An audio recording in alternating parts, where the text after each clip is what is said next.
My guest today is herself a goddess, and I had the pleasure of watching her remember that.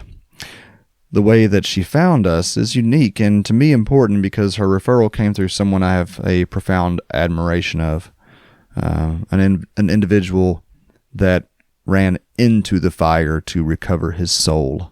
One of my favorite kinds of clients, Willa Gray, was new to psilocybin prior to joining us in Jamaica. A novelist with a degree in music, Willa spent her last year travel writing through Peru and the United States. She's now settled in Little Rock and is teaching music from her downtown studio. Willa is prepping her most recent novel, Problems with the Moon, for publication. I'm looking forward to sampling that read, and I am confident that I will enjoy it as much as you will enjoy this wonderful conversation that she and I had in Jamaica. Welcome, Willa, to the Psilocybin Chronicles. Thank you. So, as we always start, I would ask you if you could take mushrooms with one person through history or in your personal history, who might that be? That would definitely be Maya Angelou. Yeah. Wow. That's so... Did you talk with Patricia about this? No, did she say the same That's the thing? exact same person she said, and it took me off guard. Wow. I just finished her autobiographies, and she's so open to the world, and she's such a strong female presence that I just feel like it would be incredible. And even just taking with the women that I've taken here, you know, it's dosing with strong women is just incomparable to any experience I've had with other women. Sorry, it's hard to put into words. It's like such a profound, ethereal thing. Well, one thing I've certainly noticed is the value of having women present. Also men present. I'm a man, so that element is always present for me, but having the female present for the psilocybin experience, and yes, especially strong women, that is such a place of respect. It is like the wellspring of life and safety, you know, and the powerful mother, the ocean. It's also like, you know, like a mother lion protecting her cubs, you know, that potential is there too. Yeah. But that's really beautiful. We'll talk more about it, but the time that you and Courtney and Denise and I think one other Mare, had together there after that third dose. Oh yeah. It was really powerful just watching you all walk away and knowing that you were going to the sea to go and cleanse and to continue the work. It was really powerful and really, really beautiful to see. So, but before we get ahead of ourselves, let's talk about when you were first exposed to psilocybin as a concept. Can you remember first hearing about mushrooms? Oh yeah. So coming to this trip, this was the first time I'd ever been high. I grew up in a very anti-drug family, anti-alcohol, anti-any kind of altered state. And I grew up with a lot of fear around that. And I'm almost 30. I was married to somebody at the time who was very, very depressed, to the point of being suicidal. And we had tried different medications for him, and it just didn't work. The side effects were just horrible. He would get some sort of grasp on his anxiety, but then there would be we would have no sex life, and he would feel not himself, less anxious, but just apathetic. And it was getting to the point where our marriage, it was very apparent that if we couldn't fix it, our marriage would be over. And he suggested doing mushrooms, and I couldn't let him do it, and I wish I had, but I was so afraid of, it's a felony to do it in the States. So he showed me this site that was talking about all the benefits of psilocybin, and it seemed really, really good, and I wanted it to be true. And then I instantly Googled what are the side effects? What are the dangers? And I came up with these kind of fear-mongering websites that kind of told me the same thing that my parents had and my church had. And I don't know. There's a lot of fear of what happens? You'll get into a state you can't get out of, or a trip that never ends. And I was so afraid that his brain was already destabilized enough that any kind of drug influence would tip him over the edge. So I wouldn't let him do it. He tried ketamine next, and that didn't work. And eventually our marriage ended because of the depression. So that was the first time you heard about psilocybin? That was the first time. I think that was last year. Wow. In the spring, yeah. Yeah, that's and where did you grow up? We moved around a lot because my dad was a preacher, but Midwest, in the north, went to school down south, lived in Portland for a while, and then Birmingham. And Birmingham was where I heard about psilocybin. So what then inspired you to take this this leap for yourself to actually engage with psilocybin? It's a pretty big step to go from just hearing about it a year ago and coming to accept it as potentially beneficial, and then finding yourself here engaging with it 4 times over the course of 10 days. Yeah, I mean, I would have never thought I would be doing this. Mm-hmm. Well, so September of last year, our marriage kind of hit the end, and because I got really depressed as well. And when he was really depressed and I was really depressed, we just sank. There wasn't anything to hold us up.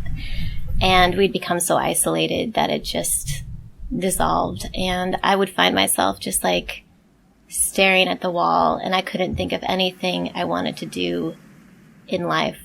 I just felt so powerless and so helpless. And that was when I ended up leaving, a month later. And it was the second time I'd been divorced. And I'm just 29 right now, about to turn 30. And it was a really unsettling time for me. And I felt like the universe was not benevolent. I felt like everything was so chaotic. And what happened with my ex kind of played into abandonment issues that I already had. And so after I left, my ex told me he was going to commit suicide if I didn't come back. And that was obviously super traumatic for me because I had a lot of love for him and he had a lot of love for me as well. So for 2 months, I thought I was just going to hear from someone that he was dead. So this was in November. I'm amazed I can talk about this now without crying. This is wild. I've done a lot of good grief work. After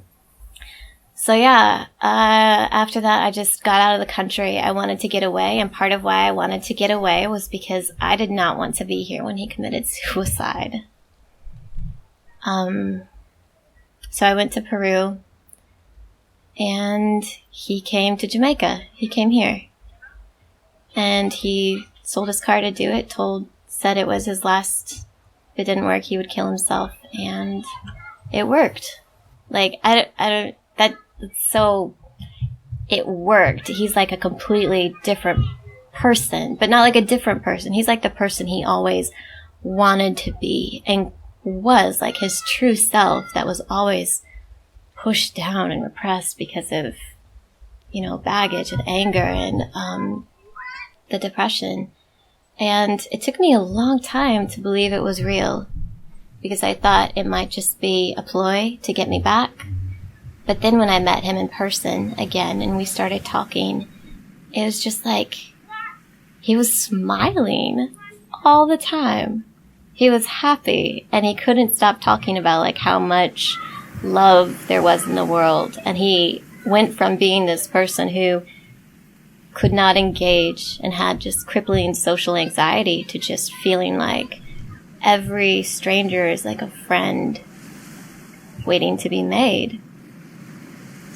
And after living with him for 3 years and then meeting this new person, it felt like something I had to try, because I never shook the depression that I gained in September. And, the trauma of leaving another marriage was a lot, and the way it ended was so volatile that I felt like, if this could help him, maybe it could also help me with my PTSDs and the sexual traumas I'd had in my past. And maybe it could bring me to a place where I would be okay too. So where do you find yourself now after these 4 doses? I feel really good. I feel better. I've never felt better in my whole life. I'm going to turn 30 on Wednesday, and I just feel ready for anything. I feel so good, so strong, and I feel loving again. That's a good feeling.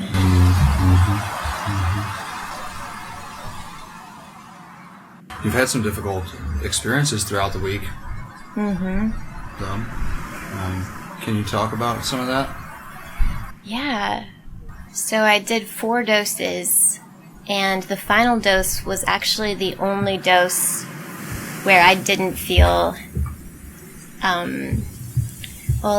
me back up a little bit. I had a therapist that used to say that wounds that are inflicted in relationship, in families, in groups, can only be healed in relationships and in families and in groups. And I have gone through a lot of counseling that I found very helpful. But my abandonment issues, my feelings of being abandoned by my own tribe, I needed that to be healed by a feeling of love and acceptance in a new tribe. And I found that here. And it was extremely difficult, because I was triggered by a lot of things. Every single trip I went into a place where I had to deal with my paranoia of not being accepted, of being preyed upon, and a lot of fears. And when you're tripping, it's amplified to 10. But the amazing thing about tripping in a group is you bring it with you and you get to deal with it here. There was one trip in particular. Can I talk about the second trip? Sure. There was one trip where I was kind of falling deep into trip space, and one of the other participants told me that he had loved me from the first time that he saw me. And I got into a really, really bad space, because when he said that, I was feeling I felt like I was going to be taken advantage of. I felt like I was not safe. I felt all of these things that I'd felt my whole life from men.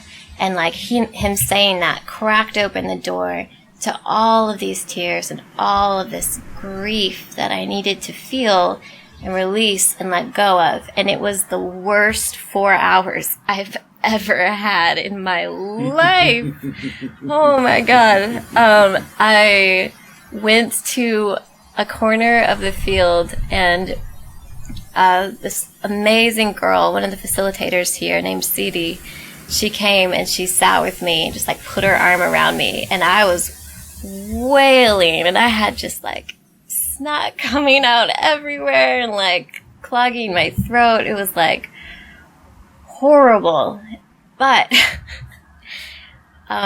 when I came out, we ended up spending most of the night, Cede and I, talking about how hard it is to be a woman in a man's world, and how difficult it is to hold your own space and not be shamed for who you are, and just become without being taken advantage of, and feel like you can be, that you can be this full, powerful self, and that you can be beautiful, and you can be sexual, and you can be all of these things, and nobody should be able to take advantage of that. You have the right to be that. But at the end of the night, it took me a really long time to come out of it. Every time a male came by me during that trip, my spine would just convulse, and I would have this intense fear reaction, and I would just start crying again and wailing, and oh God, it was awful. My heart is like going again. But at the end, like, here's why it's so good to do it in the trip. And I kept telling Eric, I was like, this is the worst trip ever. This is such a bad trip. And he was like, now wait a minute, don't call it a bad trip yet. You don't know what you're learning. And so at the end of the night, Eric and CD came over, and I told Eric what had happened. And that this guy had kind of stepped out of line with me and how it had affected my trip. And like, Eric immediately was like, all right, I'm going to pull him out of bed. We're going to talk about this right now. So we sat right there in the field, like under the stars, and I got to confront somebody who had stepped on my space as a woman. And that was the first time I'd ever gotten to do that. Most of the guys who have taken advantage of any situation with me, emotional, physical, whatever, you know, they're gone. Mm-hmm. And I never get the chance to say, like, hey, that was wrong. You shouldn't have done that. Right. But I was given the space to do that when we were all sitting together, and it made me realize that I was very strong and that I had a voice, and that, you know, I don't have to be somebody who's easy to take advantage of. And I was given all the space and all the support to do that. And it wasn't fully resolved that night, but then even the next day during group integration, we brought it up again, but it happened in this very healing way where I don't feel like I was projecting a lot of anger at this point. Mm-hmm. I don't know how you I felt perceived. Like it was a very calm discussion, and everybody listened to each other, which is so important. Yeah. And at the end, it was like, you know, the person who behaved inappropriately at that time, like, I'm glad he's here. We've had good times together. Like, I enjoy the dynamic he brings to the group after coming through that, because it was like this thing that we came through. But after that was done, like, oh my God, I felt so empowered. And the final trip that we did last night, we were all, the four of us, were sitting again by the fire, and there were times where this guy was sitting right next to me, and all I felt was peace. And I realized that even if he was to say exactly what he said the first night that triggered me, that it wouldn't trigger me again. And it just blows my mind. I feel like my brain has been rewired. It's wild. It is wild. And it's wild how all the people that come to these retreats separately, and how so many times other individuals will embody those things that we need to work on, and you helped him work through things as well in that discussion, right? It wasn't just you excelling from that. He also grew and expanded through that, and I did as well. You know, before you even told me about all of that, and I sat right over there with you in the city, and I was just like, you all were talking about how hard it is to be a woman, and I was thinking specifically about times in my life when I have overstepped boundaries with women, and thought that, you know, my love for them meant that they also loved me, right? It's just not the case, and that's something that we all have to eventually come to accept, that, you know, our story is our story, and you know, other people aren't necessarily wrapped up in it outside of our own heads. So, and when I laugh at your worst 4 hours ever, you know, I do that knowing then that we would get through it and that good things would come out of it. There have been guests that have suggested that I am. They've jokingly suggested that I am sadistic. That I do appreciate watching people get triggered and being there for them while they're triggered, and just being there with them and knowing that trigger point is the potential catalyst for enormous growth and progress. It's so true. It's like the hardest and the best part of tripping in a group. But what you said there earlier is so valuable. The trauma that is inflicted by the community or within the tribe has to be healed within the tribe. Exactly. Yeah. That sense of like, I mean, and it makes total sense. If your wound is the sense that you don't belong, that you're not accepted, the only place you can learn that you do is in a group, is by experiencing belonging and acceptance. And I will say, like, the love that we have between all the people that have been here is mind-blowing. I've never experienced such a strong bond to people in 10 days. Right. It's unbelievable. Yeah. So how does it, the individual who inspired you to come here went through one of the most profound changes that I've ever seen through psilocybin. Actually, right in that chair where you're sitting was the last night, the last trip where it all just kind of like really, I saw it sinking into him. But he had that very pronounced rebirth experience, death and rebirth experience, right? And maybe it hasn't been as heavy of a direct rebirth, right, for you possibly. So I'm interested in having such grand expectations after seeing that change, where kind of how that level has how that has leveled out for you, you understand what I'm saying? Like, does it in comparison to your expectations, what have been the realities? Okay, well, I feel like each trip has kind of dealt with some aspect of my past woundings. There's been like a salve to that. I feel like in the first trip, the first thing that was addressed was my depression. And after the divorce, I've always been a fairly confident person, but after the divorce, like, I just spiraled. And I would wake up in the middle of the night with, like, panic attacks and, like, feeling I wasn't good enough. And just, like, not just like, oh, I wonder if I'm good enough, but just like, you are not good enough. And it was just this almost like a disembodied, permeating feeling that went to the marrow of my bones. It was so intense. And the first trip was not what I expected. I expected it to go into like deep grief stuff, but the first trip put me in like a goddess space, which I hadn't expected at all. And so for 4 hours, like, the first part of the trip was very like pleasurable, and it was like awakening my senses and like the way I see the world. And I'm a very visual tripper, I've learned. And it's just, I'm also an artist, and the way that the numbing of depression has just been so horrible because I can't write the way I want to write. I can't compose music the way that I could before depression. And it just awakened all of my senses again.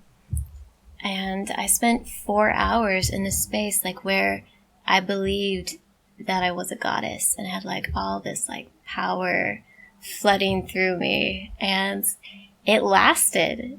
After the trip, the next day, I felt happy and confident, and the colors were still just as vivid as when I was tripping. It was so wild. It was such a relief. I was so scared I was going to live the rest of my life in that horrible, depressed place. But that first trip, it just like got that out of the way. And then my second trip was the traumatic one we were talking about.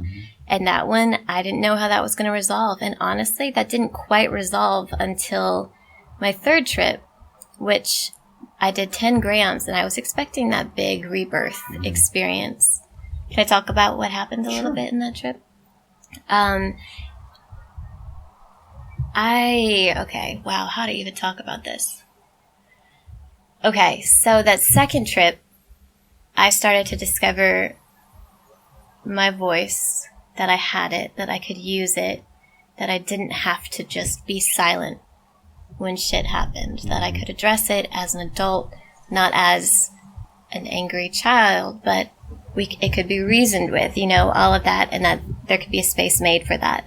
In my third trip, I was feeling really stuck, and I was really in my head that I wasn't having a rebirth death experience because I really wanted that. And I was drawn to, we were tripping at Treasure Beach, so it was beautiful. The tide was coming in, the waves were crashing, and I was drawn to the shoreline where some of my friends were. And one of the women there who's been so impactful on my journey, she was sitting there, and I sat down next to her, and she started telling me all these things about myself. She started telling me that I had a strong voice and that I was beautiful, and that that the men in my life had kept me down, and I needed to let my voice out. And I got a little bit freaked out, and I didn't know if I could. And what I was most afraid of, I was afraid that if I yelled, I would sound like a child. I was afraid that my voice would be small, and that it wouldn't be big. You know what I'm saying? Because I had never let everything out before. And she just kept saying, you need to let it go, you need to let it go. And I felt like this wave of adrenaline surged through me. And I held it back because I felt it coming up, and I pushed it back down. And then all of a sudden, my voice just exploded up to the heavens. It was insane. I cannot believe how loud I was. It felt like 5 stereos cranked to 10. And I don't want to say it wasn't a scream, it wasn't a yell, it was like a roar. And I roared as loud as I could until I was completely out of air, and then I just and then roared again. And I just, after that was, to me, that was my rebirth experience. And I fell over on the sand, completely exhausted, as light as could be. And this exchange of energy happened where that roar, everything I'd ever repressed about myself came out. And it was fuck no, I'm going to live my life. I'm going to be me. And it is a good and beautiful thing. And nobody has the right to tell me that it isn't. And if they do, they can live their life. I'm going to live mine. And the ocean just drew me, and I just was so weak. I just crawled to the ocean and just sat on my knees in hero's pose, and then goddess pose with my arms spread wide. And I think I might have taken off some of my clothes at some point. But it was the waves just kept washing over me and cleansing me. And it was so transcendent, so amazing. And that hasn't gone away. That was, Monday, and it still feels like it's settling and rooting, and that who I am feels changed. I've certainly seen it all over you, the change. It's really been beautiful and a pleasure to see, and I really am very grateful for sharing these first psilocybin experiences with you. It's really been, Thank you.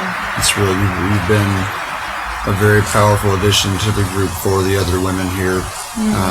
That second night, that under the laughing goddess tree, you played such an important role in helping bring that energy through for the others. And then, last night, obviously, your howling helped to lift things up. And it's funny you talk about it as your roar, and then was it the next day or the day after that you got the lioness ring? Oh yeah, it called to me. That's beautiful. So what do you hope to see for psilocybin? We're in this, like you said, it's a felony. I've got a felony for psilocybin. It's so unfortunate that this is, unfortunate is not even to describe the injustice that it is that this medicine is not available. So What are your hopes for psilocybin in the future? I hope that I mean, I hope that anybody and everybody can take it. Like psilocybin, I wasn't suicidal when I came here, but like the person that I loved most in the world was ready to kill himself. And psilocybin worked for him, you know? Like I can't tell you how many family members I have who dealt with depression to the point of suicide. And this works. And it's like, why? You know, like it's non-toxic, it's non-addictive, it's all of these amazing things, and it's not accessible. Like you have to go to Jamaica to get it. Like I don't know, like I wonder how many more, I mean, people pay attention when celebrities commit suicide. Yeah. You know, it's like, we've got a problem, and We've actually been thinking about that. If there's any celebrities listening to the podcast now, we have certainly been wondering if there might be an individual who would be willing to be public about their struggles and work with psilocybin, because we do need public figures to speak out in favor of these medicines, and we need individuals like yourself who are intelligent, professional people that experience it and come back and say, not only is this safe, but it is extremely valuable and beneficial. Absolutely. So thank you very much for being a part of, building this body of knowledge. That's really what this is. Can I add one more thing? Please. I've been in, like I said earlier, I've done a lot of therapy, and I've done it in group sessions too, as well, which I found helpful. I was in a sexual trauma survivors group of women, and man, like now I keep thinking back to that and thinking how amazing and helpful it would have been if we had something like psilocybin to like aid us in our journeys, because paradigm shifts, like they take a long time. Right. Generally they take 18 months, but it's like this is 10 days and you're seeing paradigm shifts happen. It's amazing. I mean, Patricia, the stuff that she pulled out, that she has through decades of therapy could not access, and to see that light bulb go off and her to gain access to that memory, so rewarding and so powerful and so humbling. Like, it lets you know how much respect this medicine deserves and how fortunate those of us that get to work with it really are. Absolutely. So what's your billboard? Somebody's driving down the highways of the U.S. and they see a psilocybin billboard. What would Willa's billboard say? Oh gosh, life can be beautiful. Eat mushrooms.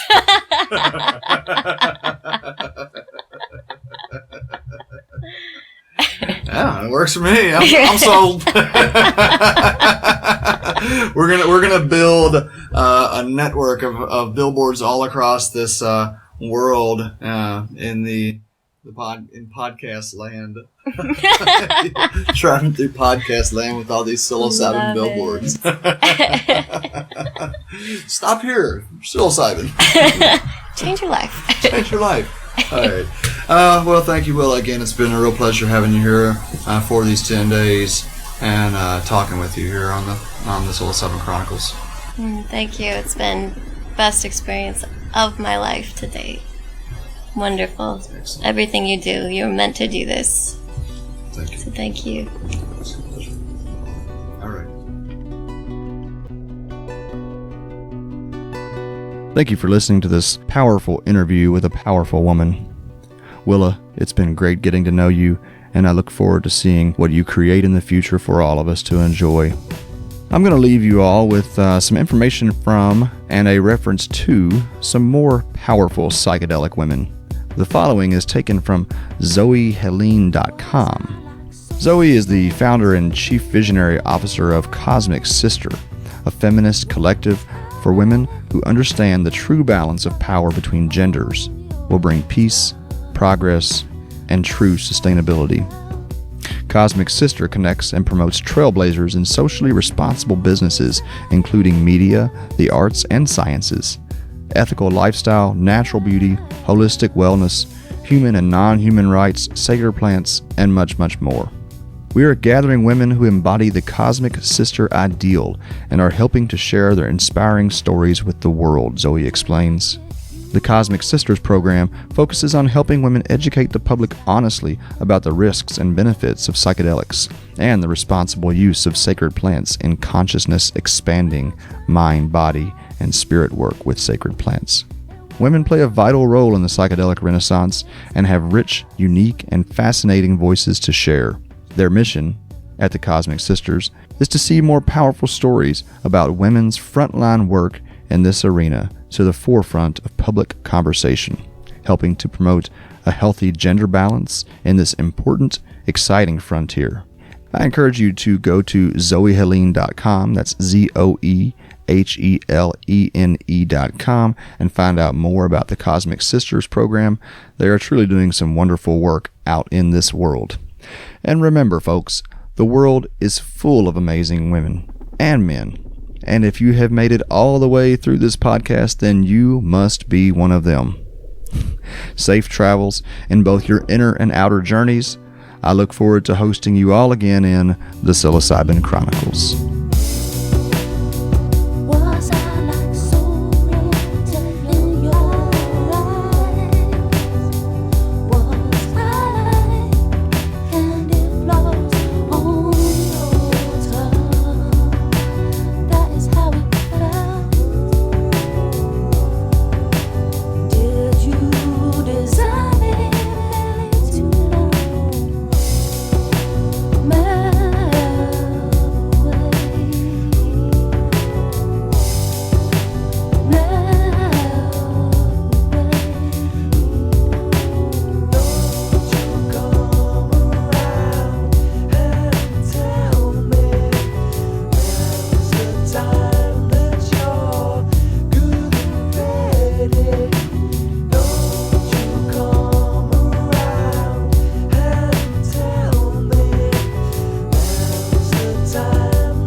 Tell me, did it hurt?